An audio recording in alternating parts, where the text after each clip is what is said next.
Pesada sempre se encontra a fronte coroada. A frase da peça Henrique IV de William Shakespeare pareceu ser perfeita para abrir o 90º episódio da Mosca, que hoje fala da coroação de Sua Majestade o Rei Charles III. Porém, não espere a descrição da cerimônia não. A gente vai tratar sobre o simbolismo desse ritual, dizer por que vale prestar atenção nele, discutir um pouco sobre os símbolos nele representados e falar de algumas polêmicas também. Mas antes da gente começar, já deixa seu like e se inscreve no canal, beleza? Dito tudo isso, ouvidos atentos e cabeças abertas que a mosca vai decolar. Se você tivesse nascido em 1775, ter um rei te governando seria a coisa mais normal do mundo. Aliás, mesmo 100 anos depois, não seria tão inusual. Ainda que verdade seja dita, muita coisa tenha mudado entre o final do século XVIII e o final do século XIX. E eu não escolhi o ano de 1775 por acaso. Na realidade, em 1776, tornaram-se independentes 13 colônias na América que se rebelaram contra a Inglaterra e se uniram depois formando os Estados Unidos, como bem sabemos. Daquele movimento surgiria também o presidencialismo, tal qual conhecemos, movimento influenciado pelos pensadores daquele tempo e que acabou ecoando por outros países, como o Brasil um século mais tarde. Não muito tempo depois da independência dos Estados Unidos, teve a Revolução Francesa em 1789 e em 1793 Luís XVI, rei da França, era levado à guilhotina. O mundo já não via monarcas como antigamente. No entanto, ainda que tais mudanças possam parecer banais, havia muito em disputa quando se pensava em substituir um monarca por um cidadão comum, eleito ou não, para governar um país. Nos primórdios desse debate, estava em jogo a ideia de que o rei, ao contrário de outro tipo de governante, não era um homem comum, mas sim um enviado de Deus com direito a governar um povo. Poderiam então os súditos ir contra um rei? Pois é, foram. Tal discussão, aliás, está por trás do caloroso debate por conta da destituição de Carlos I, rei inglês, julgado, condenado e executado em 1649. Nessa época, a ideia do direito divino dos reis passou a se contrapor à ideia do contrato social, ou seja, ao conceito de que o poder para governar não era dado por Deus, mas sim pelo povo por meio de um contrato, explícito ou não. Bom, e por que eu estou dizendo tudo isso, ainda que de maneira simplificada? Porque a coroação do rei Charles III é um exemplo visível desses dois mundos. Ao mesmo tempo que o rei inglês ainda é ungido, veste coroa, manto, cetro e orbe, seu poder é quase nenhum.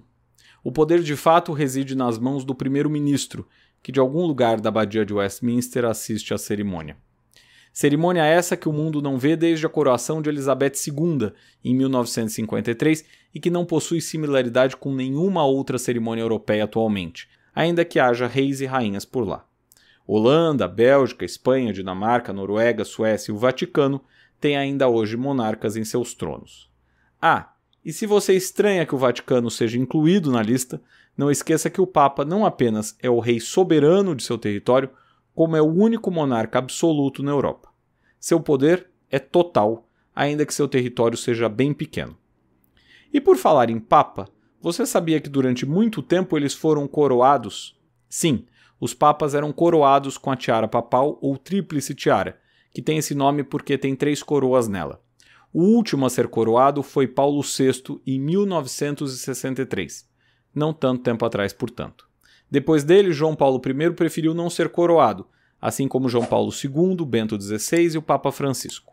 E papas não foram apenas coroados, mas coroavam também. Papas e outros membros do clero. No caso inglês, porém, como é o monarca o chefe da igreja, ele não coroa a si próprio, é coroado pelo arcebispo da Cantuária. Aliás, o gesto de coroar a si próprio também não acontecia no caso dos papas. Eles eram coroados por um cardeal. Mas claro, há reis e imperadores que colocaram a coroa na própria cabeça. O caso mais famoso é do Napoleão, que coroou a si próprio como retratado no famoso quadro pintado por Jacques-Louis David. Naquele caso, não era um gesto vazio, mas um símbolo sobre a relação entre o Estado francês e a Igreja. Já outros países não cristãos possuem maneiras e cerimônias diferentes para a coroação. No caso do Irã, por exemplo, o Shah Reza Pahlavi também se autocoroou em 1967, anos antes de ser deposto. No Japão, imperadores não são coroados. A cerimônia, no caso, é chamada de entronização. Já na Europa, outras monarquias foram abolindo a cerimônia de coroação. No caso da Espanha, por exemplo, o rei é proclamado pelo parlamento do país. Ali, curiosamente, a coroa é colocada não na cabeça, mas junto ao cetro em uma espécie de almofada. São os símbolos do poder real, mas não são usados pelo rei. Uma curiosidade nesse caso é que muitas pinturas de monarcas ao longo da história trazem o cetro e a coroa como peças acessórias e não centrais na obra. Assim, as coroas ficam em mesas e não na cabeça dos retratados. De todo modo, ainda que sirvam apenas como adorno em cerimônias de proclamação ou retratos oficiais, é inegável que as coroas são o símbolo máximo do poder real. Não à toa, elas estão nos brasões, do Papa inclusive, em moedas, selos e por aí vai. Aliás, a palavra coroa é muitas vezes utilizada como sinônimo do rei ou do governo real. Já parou para pensar nisso? No entanto, tal poder não é simbolizado apenas por elas. No caso inglês, o rei recebe não apenas a coroa de São Edward, mas braceletes, a orbe do soberano, que representa o mundo cristão, o anel do soberano e 2 cetros. Há também a coroação da rainha consorte, algo que o mundo não vê desde a coroação de Jorge VI em maio de 1937. Porém, a coroa escolhida por Camila não é a mesma que a conhecida rainha-mãe usou. Uma das razões, talvez a maior delas, é porque na coroa usada pela esposa do rei em 1937, há um diamante chamado Koh-i-Noor. Tal pedra foi incorporada pela Inglaterra depois que a Índia passou a ser parte do Império Britânico em meados do século XIX. Até hoje, os indianos reivindicam a posse da pedra. E não são os únicos. Paquistaneses, afegãos e iranianos também querem ela. Uma lembrança do passado colonial inglês, mas não a única. Quando se vê as joias da coroa, há muito mais envolvido. O próprio diamante Cullinan, o maior do mundo, foi dividido em algumas partes que hoje integram a coroa imperial, o cetro e a coroa que Camila escolheu.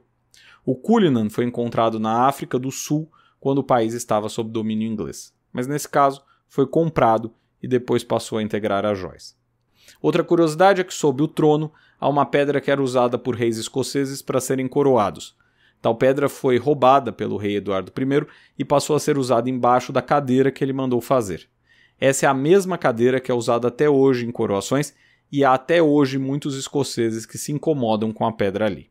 Se incomodam tanto que no dia de Natal de 1950 tal pedra foi roubada por nacionalistas escoceses, sendo recuperada pouco tempo depois. Para acalmar os ânimos, a pedra foi devolvida à Escócia em 1966, sendo colocada no castelo de Edimburgo. Porém, há uma condição, que ela seja devolvida para as coroações, o que foi feito já para a cerimônia de coroação do Charles III. Assim como podem ver, uma cerimônia pode nos fazer pensar sobre muitas coisas. Há ali símbolos de muita tradição e alguns problemas também. Questões mal resolvidas, mas que fazem parte da história. História presente nas pedras que nos remetem ao passado imperial e colonial britânico.